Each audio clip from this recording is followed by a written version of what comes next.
Hello, I'm Linda Keene, Professor of Architecture at the School of the Art Institute of Chicago. As an architect and co-founder of Studio 1032 Architecture and Environmental Design, I work on green initiatives along the Milwaukee-Chicago corridor. In addition, I am co-founder and creative director of the Next.cc informal e-learning designopedia that introduces what design is, what it does, and why it is important to our sustainable futures. It is a pleasure to be able to participate in critical practice in an age of complexity via Skype today. Thank you very much. I will be introducing two different levels of citizen activism, one from a college course at the School of the Art Institute of Chicago, Eco Design RIVERWORKS, and the findings that students researched and engaged to share with sixth grade public school girls. Thank you very much. Water is essential for life. A healthy water source is necessary for a healthy living. Looking at contemporary issues critically has changed from singularly visual or scientific or environmental or economic to integrated seeing, looking, contemplating, learning, and responding across everything human. You may know very well these two designers, Ray and Charles Eames, looking at the world as we imagine it constructed with Einstein's theory of relativity, looking at everything large to quantum physics, looking at the world to everything small and nanoscale as the next economic revolution. Today we can, with a geologist point of view, look at Manhattan as Peter Stuyvesant saw it coming up the Hudson in the 1650s, and then as it evolved through the year in all of its biodiversity of original topography, soil, flora, fauna, insects, animals, roads, buildings, culture, technology, and the city of Manhattan as we know it today. Universal scale shows comparison and contrast between the measure of all things in our known universe. Today, critical practice stretches our imagination backwards and forwards in time, space, scale, and in-place relevancy in the impact on local atmospheric, biospheric, lithospheric, and hydrospheric realms. The water, energy, food nexus is an integrated look at the necessity of combining visioning, governance, learning, knowledge, and capacity, planning and implementing change. Advances in seeing and learning is challenged to address globalization and the mass movement of people into urban areas. Eco-Design RIVERWORKS is an interactive transient sound mapping and community engagement series of classes that reimagines and visualizes the sustainable world above and beneath the surface of the Chicago River. Post-industrial cities like Chicago, challenged with engaging water habitats, water conservation, water quality, can be activated by college art and design students, making new connections of awareness with the public and with the Chicago River themselves as a healthy, working, and recreational ecology. Most people can't remember or even imagine that cities began by sources of fresh water. Chicago in the 1700s was a swampland with timber, wetlands, lakes, and rivers. And in 1900, engineers, in one of the masterful feats of the world, reversed the natural flow of the North and North Shore channel branches of the river that flowed into Lake Michigan, and with a series of locks, brought Lake Michigan water into the rivers and then reversed the flow down to the Chicago Sanitary and Ship Canal, Des Plaines River, the Mississippi, and the Gulf of Mexico. And why was this done? It was done because the city had polluted the drinking water so terribly that it was affecting the intake in Lake Michigan, bringing fresh water. Here you see Chicago today. The flora and fauna has been stripped. It is an industrial city, and yet water is essential to life. How are we going to redesign and rearrange our cities to embrace the fact that clean air is first? Without oxygen, we die in a short period of time. But actually, secondly, water is integral to everything living. The world is set to face a 40% shortfall in water supplies by 2030 due to these pressures on urbanization, the increase in food production for the population growth, increasing demand from manufacturing, domestic, and energy sectors. Inspired by John Cage's 1978 Dip in the Lake series of acoustical experience throughout Chicago, this course is going to actually look at water, but then capture sounds of water, water use, and misuse in the city. Students start with figuring out where in the world water is located, labeling oceans, lakes, and rivers. And it's amazing so few, both college and in K-12, really understand that 90% of the water in the world is salty, and that out of the 3% that is drinkable, only a small portion in our rivers and underground aquifers are available. Students look at where they are living all of a sudden on the shores of Lake Michigan, and they look at the city of Chicago in ways to communicate to the public that they are part of a water system. Students are amazed to learn of the importance of the freshwater resource of the Great Lakes of the U.S., for the U.S., and for the world.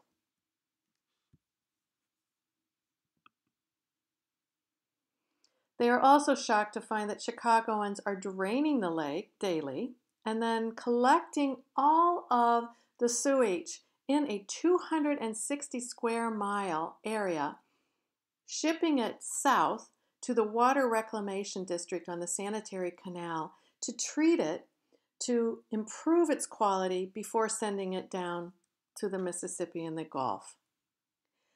With all of these engineering feats, they are beginning to think about the time it will take to filter water in the Great Lakes of the pollution. In fact, they think about water quality and aging infrastructure with lead pipes and water consumption when much of the world is looking to increased water shortages. Sadly, if people stop to look, our rivers are majorly polluted, and that means our city's water sources and groundwater are polluted. And they begin to look at the rivers in a different way, not as a casual way to empty garbage or actually as something where everything is just dumped, but as the actual capillaries of the earth, as the capillaries of our body. So we take them to the river. Some of them, believe it or not, have only crossed the river in buses. And here they are with new eyes and thoughts as they head to a place they usually spend little time around. They examine the surfaces and activities of people, machines, water, and buildings. They walk along the newly completed River Walk by Carol Ross Barney and Associates. It starts with the marina where you can pull up kayaks and boats and stop for refreshment, to the amphitheater where music can occur or events can happen. We can have a floating theater. To the splash pad, always fun to cool off for any age. And then really the most ecological and environmentally progressive, the jetty, complete with fish hotels underwater and phytoremediation by riverine plants. They think again about expanding their senses to hear and map what is invisible below the surface of the water to what is auditorially and visible above, but needs to be encouraged in the general public. They use simple everyday equipment: photometers, spectrograph, digital temperature reading, soil density reading for compaction, headphones, hydrophones, and recorders. With the help of the Friends of the Chicago River, they test the water at Michigan Avenue, and not surprisingly, it's relatively clear and healthy as it's only 2 blocks from Lake Michigan, the freshwater resource. That's not the case around the rest of the South Branch. They use the Stroud's Institute citizen scientist WikiWatershed to find out where the actual divisions of the watersheds are in their own city.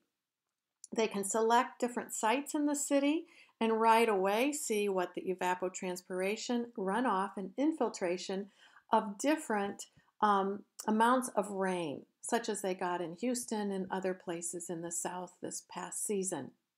They then can actually go in to look at the water quality or analyze whether it's low density, medium, or high density, how many animals are living there, what's the biodiversity there, what is the soil condition for infiltration, and then they can actually re-add grasslands, urban forest, wetlands to begin to make the city more porous.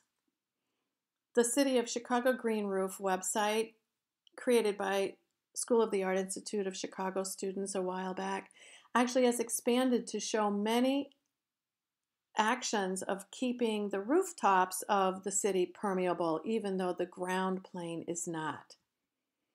In addition, students map Chicago buildings by EnviroScore using the City of Chicago data, so we can begin to look at which buildings are using less energy. The students were sad not to be able to access which buildings are using low flush or energy on hot water on demand products, which means many of these buildings, if they involve domestic or apartment or condo living, have hot water heaters that 24 hours a day keep those showers waiting even when people are out of the country, out of the town, or just at work.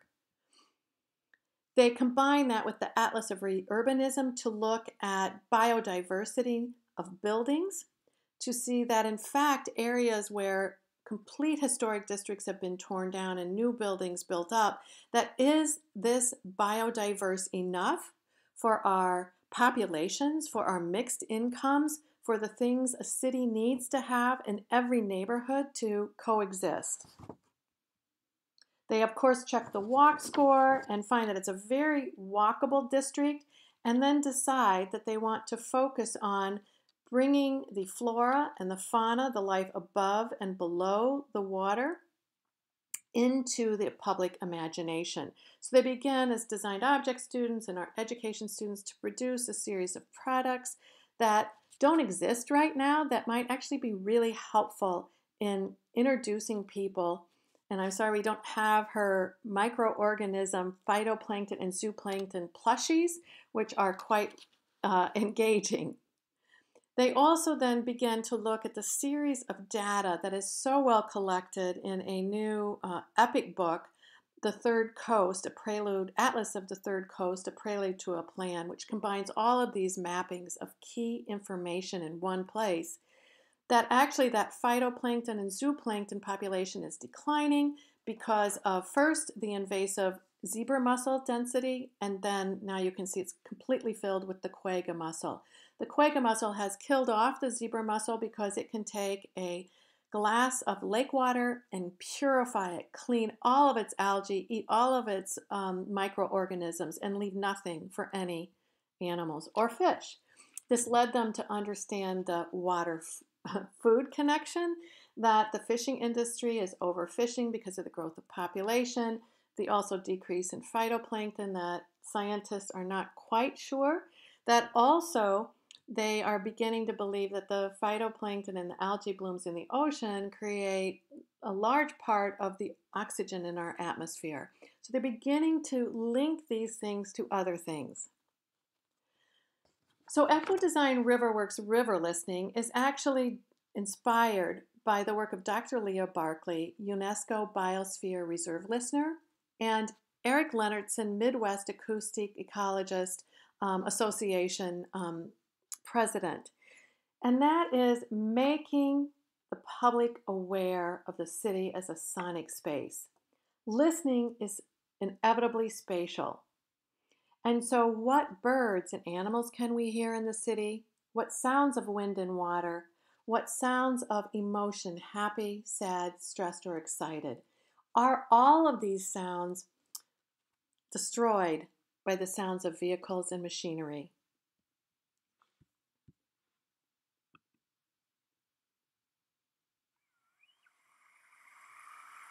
So, of course, the students eagerly go out and record all the fountains because it includes water. In the summer, it includes people. We also studied the decibel range, and it's interesting that pouring water in either pumped waterfalls or in jets comes in at about 64 decibels. And not only is it refreshing and nourishing, it covers many of the city sounds. You can still hear the siren here, but these people, because of the sound of water, are enjoying themselves. They are gathering as community. It is for pleasure. And on the other side of the world, people are going to streams for necessity of life. And this issue now with the fountain map that you'll see in a minute will begin to show these fountain sites with all their history, with their pleasure, with their sonic sounds, but then also with facts about water deprivation and water shortage on the other side of the world. So the sound mapping of cities. We talked about the fountain map, so you can see this was part of a Taking the Waters exhibit as part of the Chicago Architectural Biennial this past fall. But you can see the spectrum view that we're looking at. You can hear and listen with the code readers at the exhibit. You could enter these sites on your phone. You could check out the EnviroScore, listen to the fountains.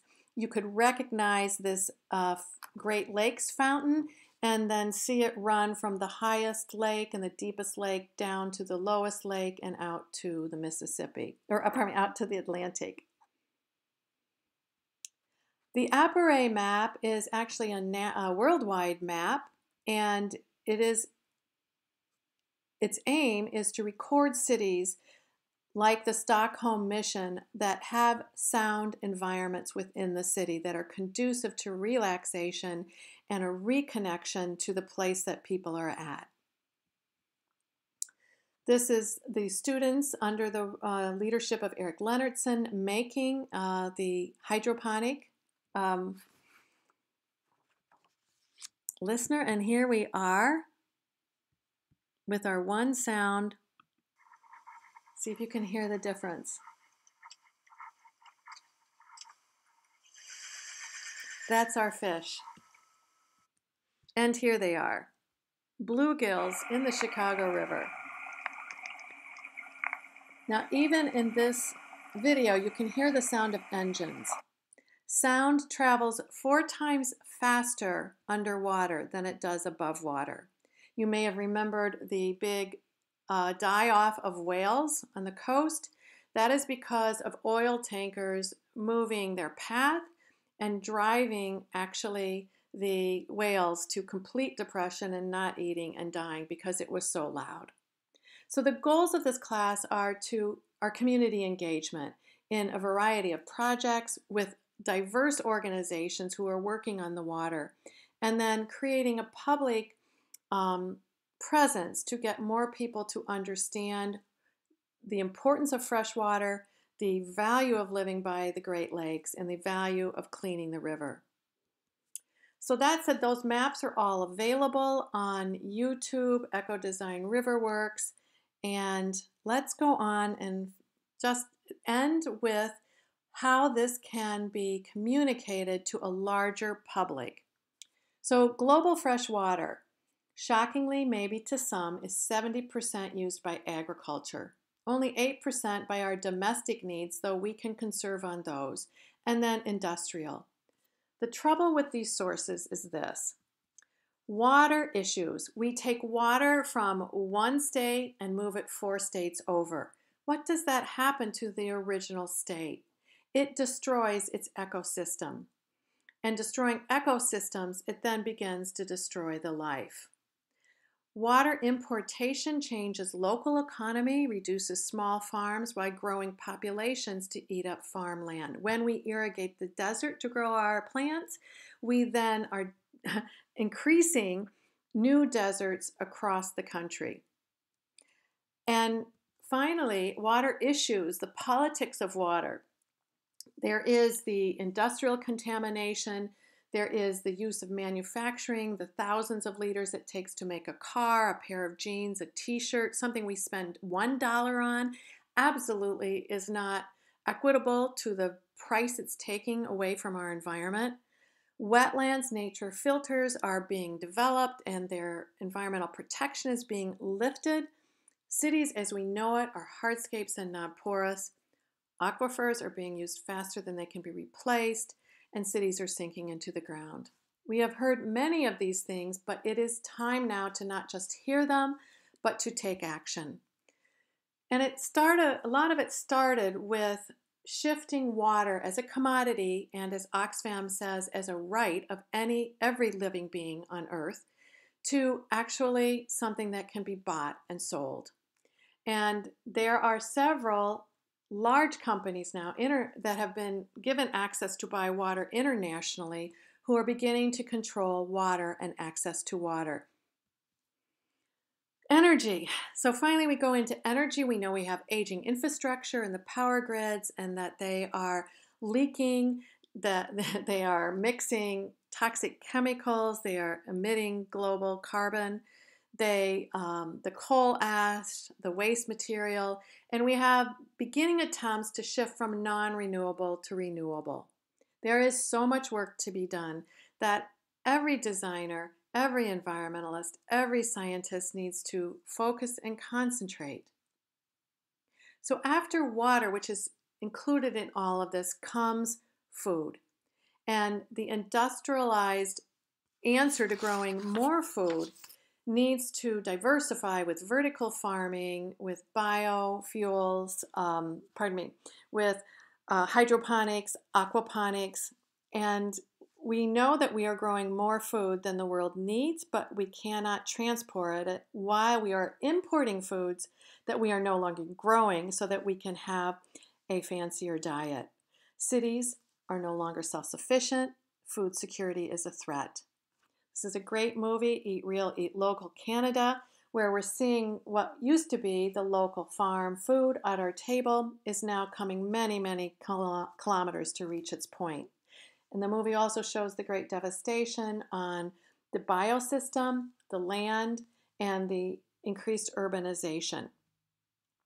And so we're going to end now with NEXUS.cc, an e-learning program built by college students who are researching these events that connect 9 scales: nano, pattern, object, space, architecture, neighborhood, urban, regional, and global when we're thinking about something or making something.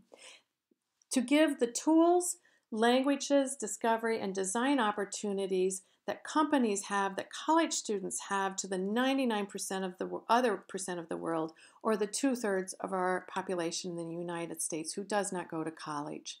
It's just next.cc. You can click on it, choose any scale or combination, any topic or combination, and of course, we have a series of water, food, and energy journeys. So here it is, translated to a 2-hour workshop with 6th grade public school girls to introduce them to the complexities of today's critical practice.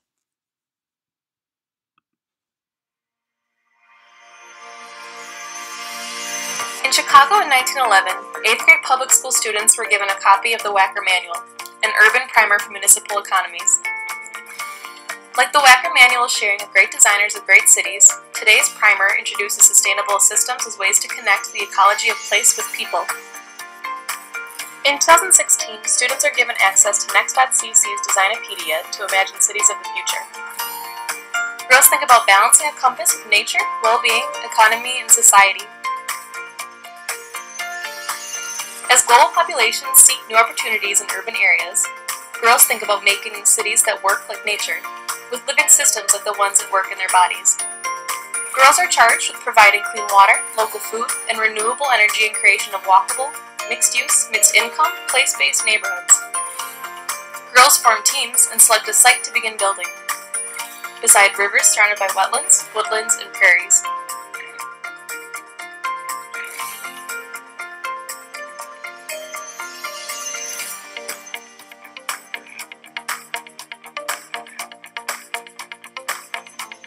They place single-family farmhouses using NEXUS.cc's Green Home Journey.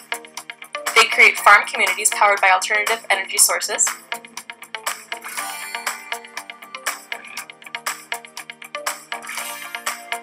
Girls choose leadership roles and travel to meet with career mentors to prepare their cities.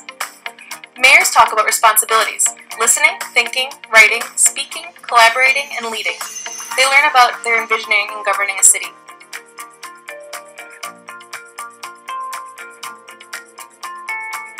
Mayors choose buildings with iconic identities.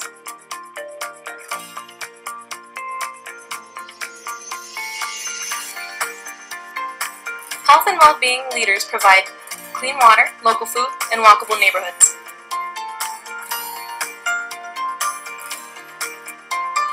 Civil engineers build main streets and connect walking paths, bikes, buses, cars, trucks, water taxis, and airplanes. They incorporate renewable energy sources to power their cities.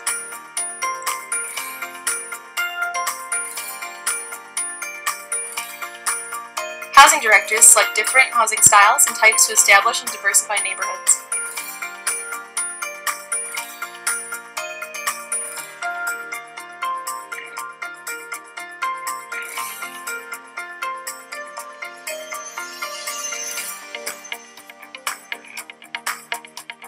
Commercial developers create commercial corridors where people can purchase the supplies, services, and systems they need to live, work, learn, and play.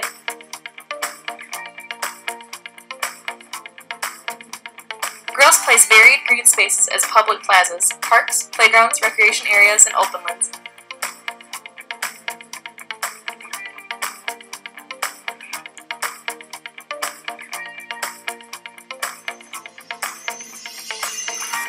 Education directors place learning environments for all ages with nature play areas throughout the city.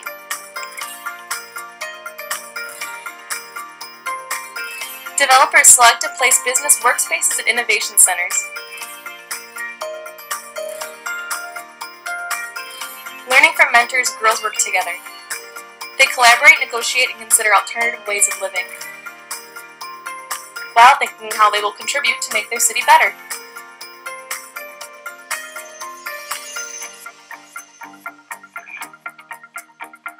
Girls design ecopolises.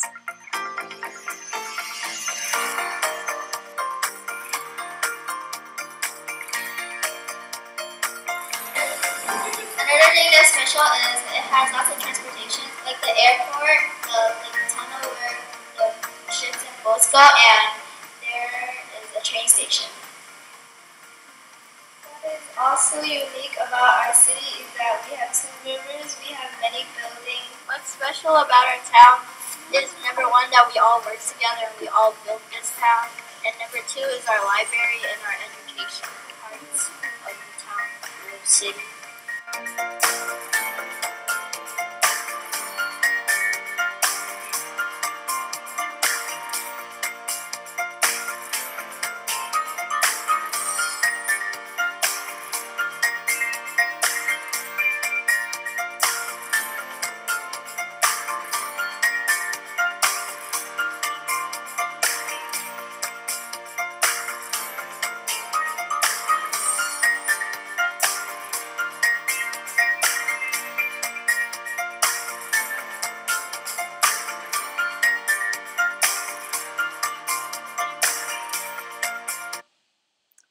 So thank you very much for this opportunity to talk about a critical practice that connects college education to democratization of K-12, so that children, a quarter of our population, are introduced to these complexities and actually embrace working with them in a fun and free manner while they're learning about the complications and the issues that need to be solved.